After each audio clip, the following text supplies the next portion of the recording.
Hello, everybody. This is Joshua with KI5SIJ, all things ham radio, batteries, and more. In this video, I'm going to talk about why I got into ham radio. It's a very common question that I hear people ask. There's a couple of different reasons that were the primary reasons for me getting into ham radio. There are a variety of reasons everyone gets into the hobby, but I will discuss the three primary reasons for me. And I have put together a quick slide deck just to kind of help keep me on track. All right, so why I got into ham radio? Well, I'll tell you why. But first of all, I want to go ahead and get through the introduction. As I previously mentioned, my name is Joshua and my amateur radio call sign is KI5SIJ. I have been a licensed ham radio operator since October of 2021. Later on in this video, you'll understand the timing as to why it was in 21. All right, I'm a proud member of the Crossroads Ham Radio Club based out of Ganado, Texas. Feel free to check out their website at www.crhrc.org. I will say they have one of the best linked repeater systems stretching from Port Arthur down to Port O'Connor, Port Lavaca area, and they have a great setup there. Feel free to read more about that on their website, crhrc.org. As previously mentioned, we'll be discussing why I personally got into ham radio. Briefly, the three main reasons are I had a childhood interest at an early age. Hurricane Harvey in August of 2017 brought some light regarding emergency preparedness for me and my family. And then the great winter freeze of February of 2021 in Texas when we had the great blackout and the coldest temperatures of the year. So I'm going to get started off talking about my childhood interests. I do know that ham radio and CB radio are not an apples to apples comparison. However, they both are radio type communications, and to a child, they may not know much difference. And I can tell you as a kid, I didn't care if it was ham radio or CB. I was still amazed by how my dad and my grandpa was talking over radio waves to someone in another country or another state. As a kid, I'd be over visiting my grandpa and I'd hear him talking on the radio and I'd have all kinds of questions and he would take the time to explain to me how things were working, explain to me the terms. And as a kid, I just always had an interest in radio type communications. Even more so, I've always had an interest in all forms of communication, everything from old copper telephone lines, old copper-based telephone systems, all the way to the new fiber type stuff, including the transatlantic type fiber systems that are being used today. Anything to do with communications, I have a huge interest in. But early on, I found that I had interest in CBs, ham radio, satellites, and other internet type of communications. I've always tried to research and study and learn more about those technologies as time would allow, and always had hope that one day I would find myself in the position to actually gain my ham radio license. And eventually in October 2021, I did just that. Understanding that I had a very, very, very deep interest in radio communications all the way from childhood up, that was probably one of the bigger drivers in me wanting to pursue ham radio. I know anyone can pretty much pick up a CB radio and operate a CB, but ham radio just was a little bit different in the fact that you had to have a license, you had more frequencies you could operate on, and with the right equipment, you could actually talk further distances more consistently than a CB. So that was pretty much kind of what drove me from a child on up. I just had a huge interest in it. All right, fast forwarding all the way to August of 2017, Hurricane Harvey hit the Houston area pretty hard. The hurricane itself, I believe, the eye of the hurricane, I believe, hit around Rockport, if I'm not mistaken, Rockport, Texas. But The storm brought so much rain to the Houston area. We had a major a flood event that hasn't ever happened in the Houston area since I've been living here in the last 20 plus years. And I can tell you that I had never seen anything like this before. I've been through all kinds of hurricanes before, but I have never seen this much rain happen with any type of hurricane until we experienced Hurricane Harvey. I'll tell you what, during Hurricane Harvey, it really kind of ignited a spark inside of me to start digging into alternate forms of communications. The backstory here is that all my wife's family, they live 20, 30, 40 miles south of us. And so if we lose phones or any other type of modern communications, we can't check on our family members around us or our friends to make sure everybody is okay. So during Hurricane Harvey, I really started thinking, I'm pretty much prepared power-wise. I had a generator. We're prepared-wise, food-wise. We always made sure we had enough food on hand going into a storm. We've always made sure we had batteries and water and all that kind of thing. But I never really thought much about how else would I communicate in the event all the modern-day communication systems were taken out. And so this is where the wheels started turning, so to speak, of me looking into alternate forms of communications. I knew ham radio was an option, but even at this point, I still did not know how to go about gaining my ham radio operator's license. But I started talking with my close family members and friends and started letting them know that I had an interest in ham radio. I didn't know how to go about getting into it, but I was going to start doing some research in hopes that eventually one day I would actually pursue it. One of the things that we did know is that ham radio would be a great, reliable alternate form of communications during times of natural disasters. Even when there's no electric and no internet and even all other forms of modern day communication being down, ham radios will still work as long as you have auxiliary power to power your radio. Also, having ham radio, we knew would allow us means to help coordinate help for those around us or even ourselves if necessary. We knew it would give us an additional form of communication. So it really opened up the communication avenue with friends and family around us to start discussing getting into ham radio.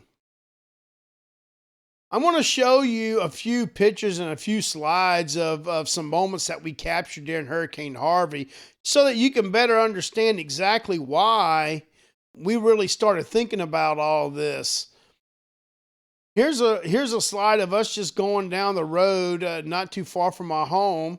This is a slide, I believe that's of Santa Fe, Texas, where it flooded super bad.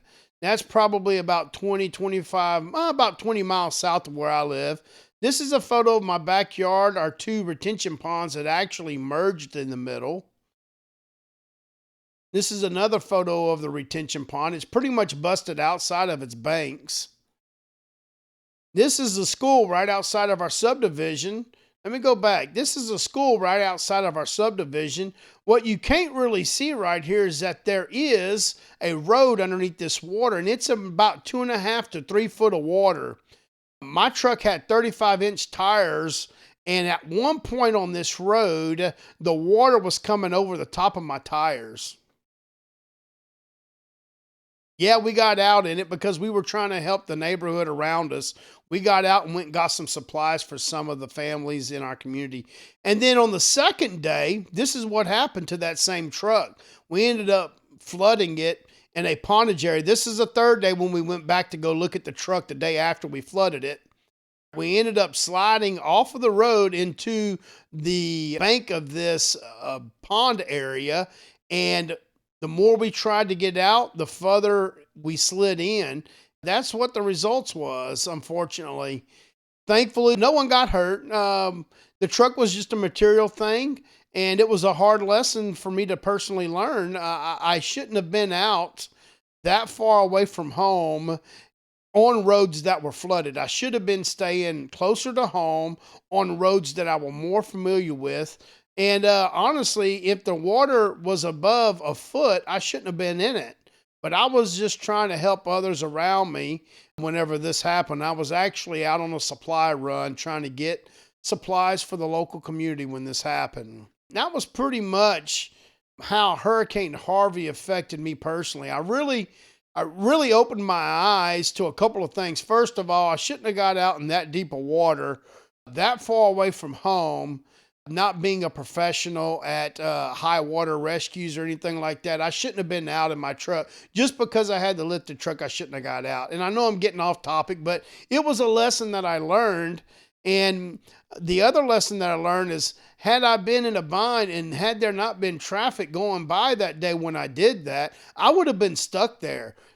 If the phones weren't working, I would have been stuck. Having a ham radio in that truck could have been handy that day.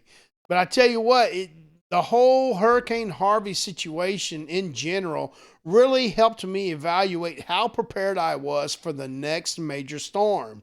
And I can tell you that while I have maybe been prepared in a bunch of different areas, I was prepared in alternate power for my home. I was prepared in food and water supplies. I was prepared in battery powers for lights. I was prepared in many areas, but I was not prepared in staying in communication with those around me. And this really helped open the door to having those kinds of conversations with family and friends. And I really did start opening up the conversation with my family and friends about this. And we really started having some deep discussions about what would we do if we lost communications? How would we stay in touch? Does everybody know what ham radio is? Do we have the interest in going and pursuing getting our license so that we can be better prepared in the event this happens again? The consensus across the board was, hey, look, we don't think it's that hard to go get our license. Let's go get our ham radio license so that we can be prepared. So we started kind of talking about it. I started personally researching it, trying to figure out what the steps were. But at the time, I really couldn't figure it out what the proper steps were to get licensed to be a ham radio operator. Eventually, I just kind of let the whole topic slide and we never did pursue it until another event happened. Well, that event was the power blackout during February 2021, the coldest week of the year of 2021. It was the coldest week, and we didn't have power. Didn't have power for 80 hours, actually. Over 80 hours. I think it was about 83 hours. And during this time, the local cellular tower that we actually talk on primarily from our home was down. I don't know if the alternate power sources didn't come on.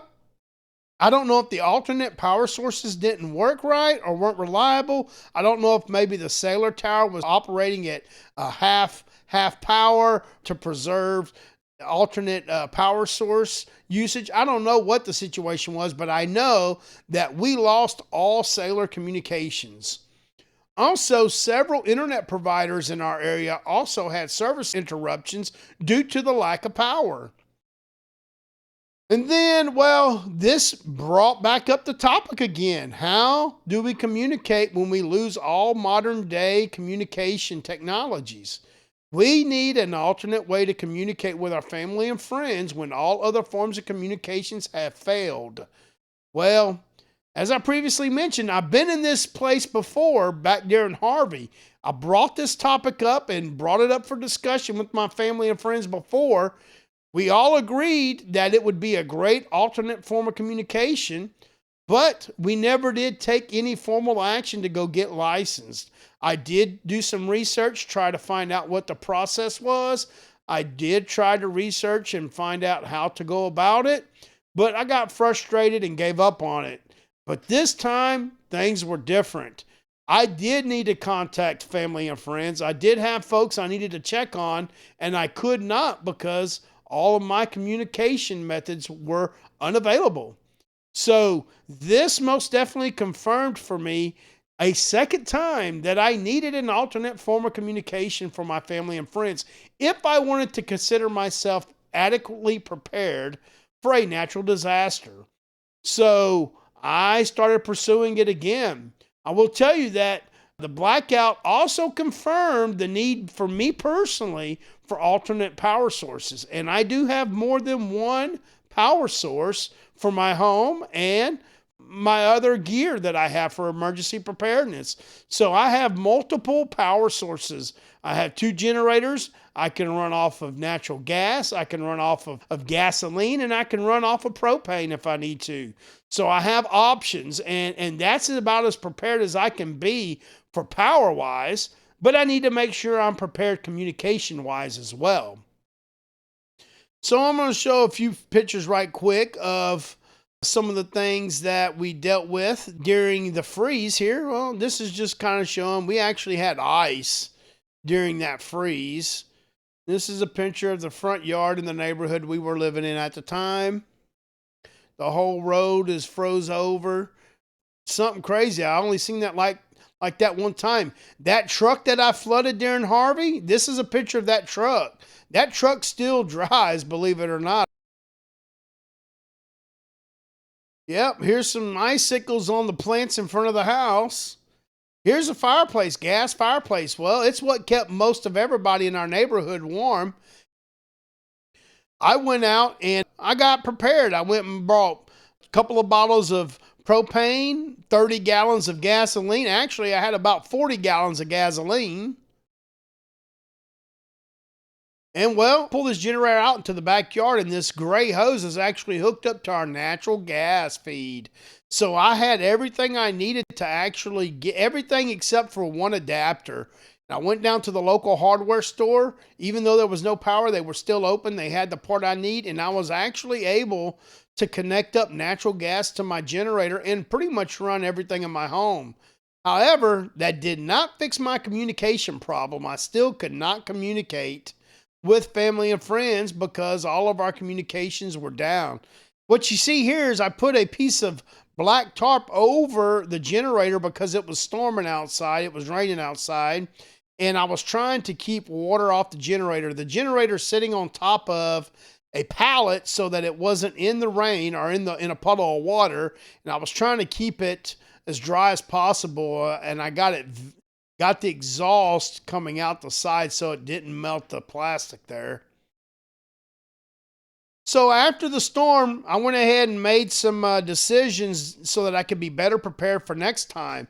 I paid an electrician to come out and actually hook me up a 50 amp generator outlet on my back patio right above where my natural gas is coming out of my back wall here. So I got my generator 50 amp power in to power my house, and I got my natural gas coming out below it. That's just another picture of the quick disconnect there. And then they put me a safety lockout on my box so that I'm compliant with code. The way this works is you flip the main off, and then the bracket, you can push the bracket upward, and then you flip the breaker at the top right on. That'll power the whole panel with the generator, so we can pretty much run whatever we need. All right, and so, well, that pretty much was the final event that really pushed me into pursuing getting my ham radio license. So this is what happened. So that actually happened in February of 2021. I got with my in-laws, got with my friends and family, and we had a discussion, and I reiterated again. I said, we've had this discussion before, but this time I think we really need to pursue it. This is proof that we really need to get this alternate form of communication, and we need to do whatever it takes to verify that we can actually communicate on a pretty regular basis through this alternate means so that we know it's reliable and we know how to use the tool if and when we ever need it during a disaster. So I started pursuing studying and getting my license. And it took me a little while because it was slow. It was a slow process. I had to reach out to a couple of folks. I actually did a bunch of research on the internet, was trying to find somebody that could help point me in the right direction. Eventually, I came across a study site, which really helped me. And then I actually studied for several months, went and took my test online. During COVID, I actually did my test online through, I think it was the Alaska group who were doing the online test, if I remember right. took my first test online and passed it. And then 2 weeks later, I went back and in person at a local club outside of Houston, I went and took my second test and upgraded to my general ham radio operator license. I will tell you that whenever I got the license, I had intended really only to really have this for alternate forms of communication. But to understand how to use it and to be able to use it properly and to be comfortable with using it, it requires you to get engaged with it. I went out and bought a couple radios, started talking on the air, making local contacts. I found out what all local repeater towers I could talk through, how far the range is from my home out radius-wise on my antenna and my rig, so I would know what to expect in the event there was an emergency. I got in the process of me trying to figure everything out about my setup, I ended up making friends. That was just a byproduct of the whole process. Made friends, ended up joining the Crossroads Ham Radio Club out of Ganado, Texas. It's about an hour and a half away from me, about 100 miles away from where I'm located, but they have linked repeaters all down the Gulf Coast, and there are two of their repeaters I can hit from home, and that's how I got connected with those guys. They invited me into their club. They actually helped me along the way as a newbie. They helped me learn the ropes, so to speak, and I got to be more comfortable talking on the air. I eventually got friends and other family members involved with it, and now we actually can safely say that we all have an alternate form of communication. I will say that I have used it on 2 different occasions in the last 2 years. I have used it, or last year and a half, so to say. I have used it on 2 different occasions for 2 different emergencies that we have had in our area. We all lost power. I was able to relay some helpful information to some family members about 40 miles south of where we live.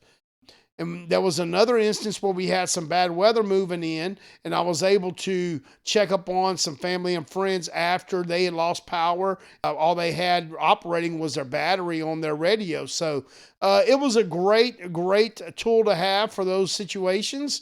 I expect that it'll work the same during a huge natural disaster such as a hurricane or even maybe another grid failure, Lord forbid. But we would most definitely feel comfortable relying on the ham radio to be able to communicate short and long range, actually, now that we got our general radio operator's license. So I will say that some of the byproducts you get of becoming a ham radio operator is you will make friends. Even though that was not my primary intended reason, it was a byproduct, so to speak, of me getting on the air and talking and trying to feel more comfortable with getting on the air.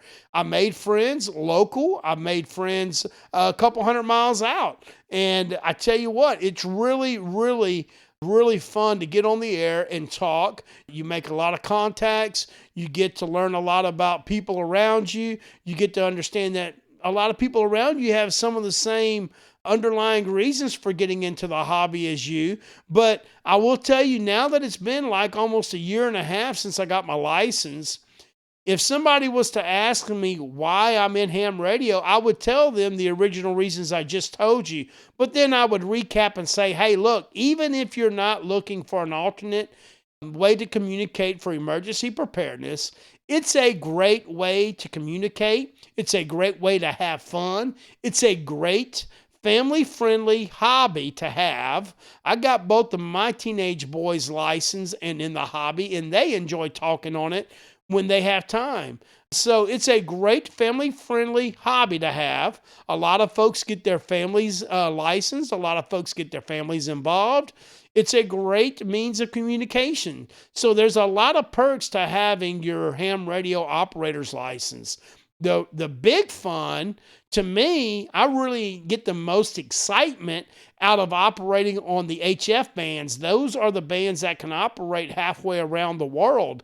I've talking all the way out to India and Japan on HF, and those contacts are really cool. Germany and Russia, and there's all kinds of countries you can reach on the air. And when you make those long-range contacts, it's very cool, very neat to think about how that's working through radio waves. And sometimes you make those those contacts on the air, and they are crystal clear, like you're almost talking on a telephone. So it's very neat technology. It's very reliable technology. When everything else around us, communication wise, has failed, this radio system, this ham radio technology will still be operating. It'll still be there for us to use as an alternate form of communication. So I very, very, very highly recommend that you pursue getting your ham radio operator's license. There are 3 different tiers. There's the technician tier, which is good for local, the way I explain it, local community use on the local repeaters. Then they got the general tier, which is good for talking on the radios that can talk halfway around the world. Then they got the extra tier, which is the general on steroids, so to speak. It actually can talk halfway around the world on the same type of radio, but you get more frequency space to talk on. It's most definitely worth pursuing and getting your license. It's a great alternate form of communication.